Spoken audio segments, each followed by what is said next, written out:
Our story begins with Wakana Gojou, an insecure but passionate Hina doll maker. As a child, he was extremely impressed with his grandfather's doll making skills and wanted to someday create dolls of his own. But a friend tells him that it's a girl's job and not a boy's, which demoralizes him. Years later, Gojou wakes up from the sound of his alarm and says good morning to a Hina doll's head that he cherishes. He goes downstairs and talks to his grandfather for a little bit before heading to school. Unfortunately, Gojou doesn't have any friends. He isolates himself from others at school out of fear of being ridiculed for his hobby. He even thinks to himself that maybe it would be better if he wasn't here at all. Moments later, he's introduced to Marin Kitagawa when she trips and falls into his lap like a wingless angel. After school, Gojou is cleaning the classroom alone when he runs into the angel again. Kitagawa suspects that Gojou is being exploited to clean up after school, even though it's not his job. She tells him that he needs to stand up for himself and not be a doormat. That night, Gojou reflects on what Kitagawa said. When his sewing machine stops working, Gojou decides to use the one at school instead.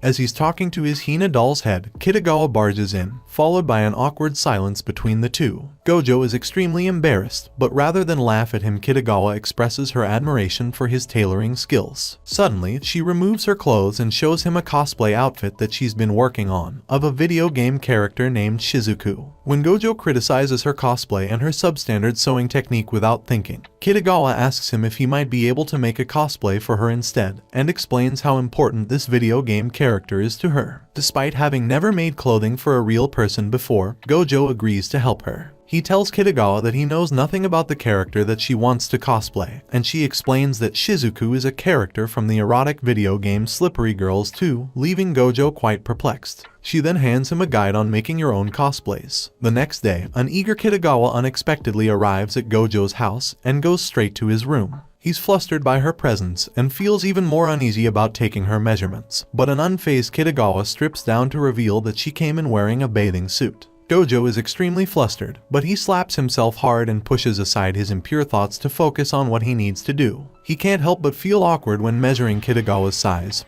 but she seems pretty chill about it. But when he's done with the last measurement, Gojou notices that she's blushing. Afterwards, Kitagawa gives Gojou a copy of Slippery Girls 1 and 2 so he can play them and use them as a reference for the cosplay. Gojou's grandfather catches him playing the game later that night and understands that such desires are normal for a healthy young boy, but he is surprised to see Gojou taking notes. That night, Gojou has a vivid wet dream about Kitagawa in her cosplay. At school the next day, Kitagawa spots Gojou and thanks him for helping her. Gojou is surprised that Kitagawa doesn't treat him any differently in front of her friends, but he still avoids Kitagawa for the rest of the day because of his dream from earlier. Kitagawa eventually spots him again and confronts him about his evasive behavior. Gojou explains that he feels awkward around her, but she reassures him that they're friends now, so he shouldn't worry so much. Afterwards, they go shopping together for her cosplay outfit. Gojou is surprised to see all the variety in colors and styles of the wigs. They spot the perfect wig for Kitagawa's cosplay, and she expresses her gratitude towards Gojou by saying she's glad that she didn't have to come shopping alone. Once they have the wig, they head to a lingerie shop to get some garters and stockings. This is extremely awkward for Gojou, and Kitagawa has a lot of fun teasing him. Later that evening, they head to a ramen shop, where they embarrass themselves in front of other customers by discussing the Slippery Girls game series out loud. Before they part ways, Kitagawa mentions that an upcoming cosplay event will take place in 2 weeks. Seeing what little time he has, Gojou becomes anxious that he might not be able to finish the cosplay on time. When he arrives home, Gojou's grandfather is happy to see that Gojou had been doing some shopping with his friend, but he's shocked to see a pair of stockings in the shopping bag, causing him to fall and injure his back. Gojou takes his grandfather to the hospital, where his cousin Miori joins them. She tells her grandfather to stay at her place for the next 2 weeks so he can get some much-needed bed rest, and he accepts her offer. At school, Gojou explains his situation to Kitagawa, and she offers to help him in any way she can, so they exchange their contact information. It's revealed that it's time for their midterm exams, which stresses Gojou out even more, as he thinks he won't be able to find time to study and finish the cosplay. At night, Kitagawa arrives at his house with a beef bowl to cheer him up, but notices that the lights are off, so she decides to leave. In reality, Gojou was depressed over his shortcomings. He recalls the fun times he's been having with Kitagawa, and this motivates him to work on her cosplay until morning. The next morning, he calls Kitagawa to tell her that he's finished the cosplay. She arrives shortly after and is completely astounded by Gojou's craftsmanship. But Kitagawa apologizes to Gojou for making him work so hard, and reveals that she was not supposed to attend the event in 2 weeks. She starts crying, because she was the one who created the misunderstanding. Gojou manages to calm her down by telling her that it'll all be worth it, if she's happy with the outfit. He then makes her put on the outfit, and helps her with her makeup and other adjustments. The end result is flawless, and Kitagawa absolutely loves it. Gojou then takes some pictures of Kitagawa cosplaying as Shizuku and compliments her. She's happy with the results and uploads the pictures on social media. Kitagawa then tells Gojou that she wants to attend a cosplay event tomorrow. When they arrive, Kitagawa is incredibly excited, while Gojou is more restrained. Kitagawa gets a lot of attention from the other attendees thanks to her great cosplay. As he watches her have fun, Gojou begins to wonder if this will be the last time they hang out together, since he has now fulfilled his promise to make her a cosplay. When Kitagawa is feeling hot, she reveals to Gojou that she was wearing double bras to make her boobs look bigger, and now she's having difficulty breathing.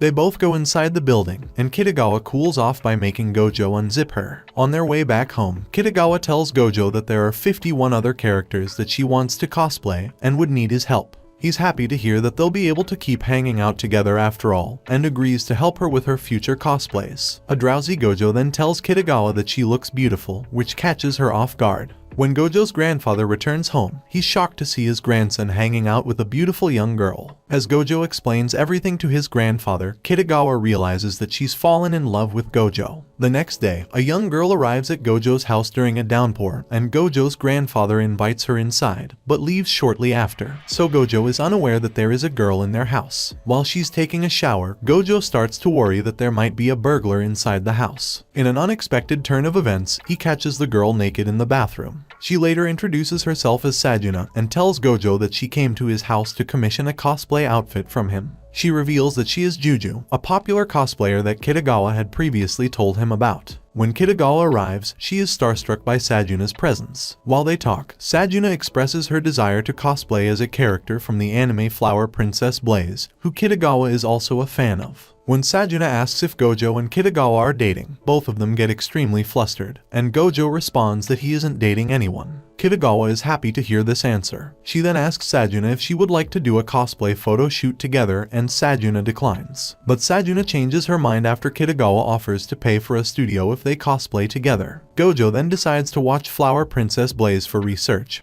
so Kitagawa offers him her complete DVD set. The next day, Gojou arrives at her apartment to pick up the DVDs, and is flustered at how Kitagawa is dressed. She's flustered too, but only because she's not wearing her contacts. When she finally lets him in, she tells him they should watch the series together. As they do so, Kitagawa realizes that she's having a home date with Gojou, and wishes for this moment to never end. Back at home, Gojou calls Sajuna and sends her his detailed sketches. She's impressed by his skills, and she's even more shocked to learn that Kitagawa's outfit was Gojou's first cosplay project.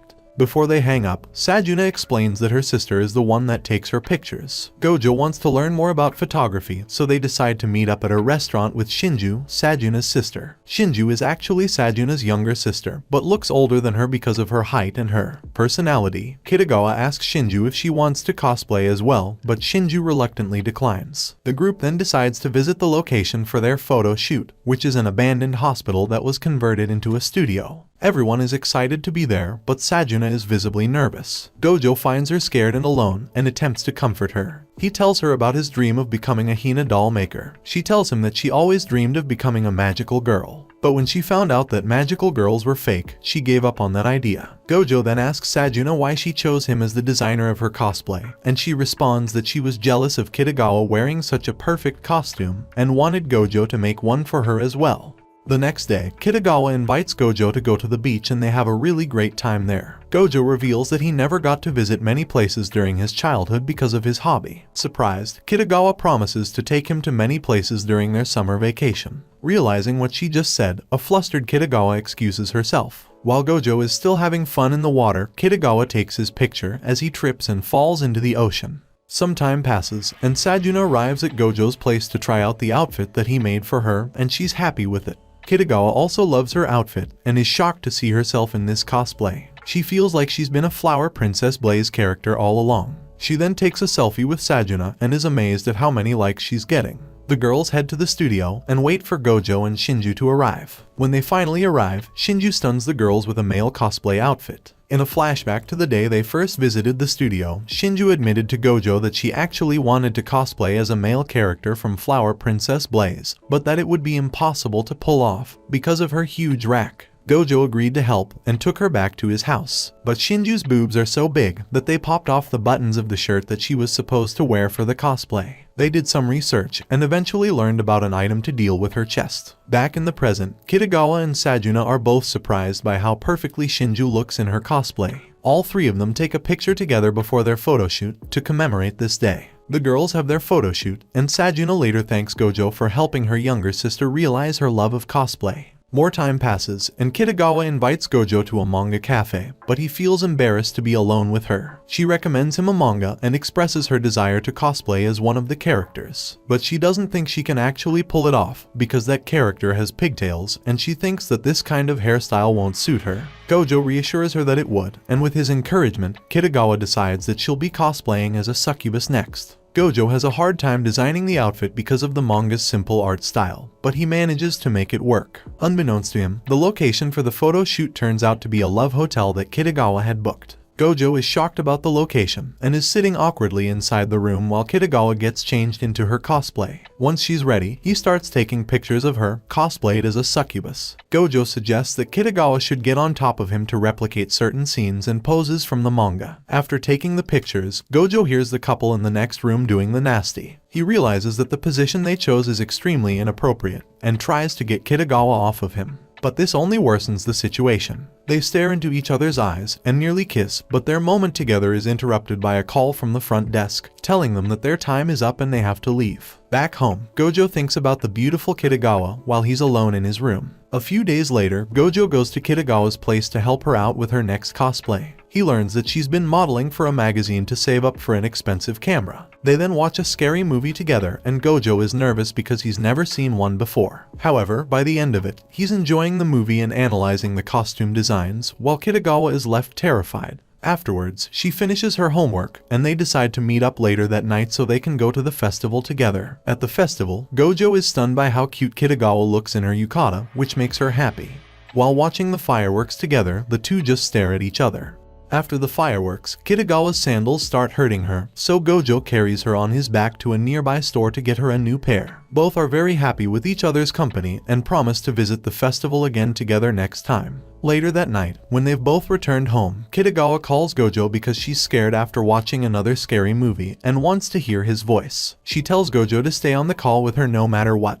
But Gojou begins to fall asleep. When she notices that he's passed out, Kitagawa tells him that she loves him. Thank you so much for watching. Don't forget to like and subscribe if you enjoyed the video. This has been Recap Sensei, and I'll see you all again in my next videos.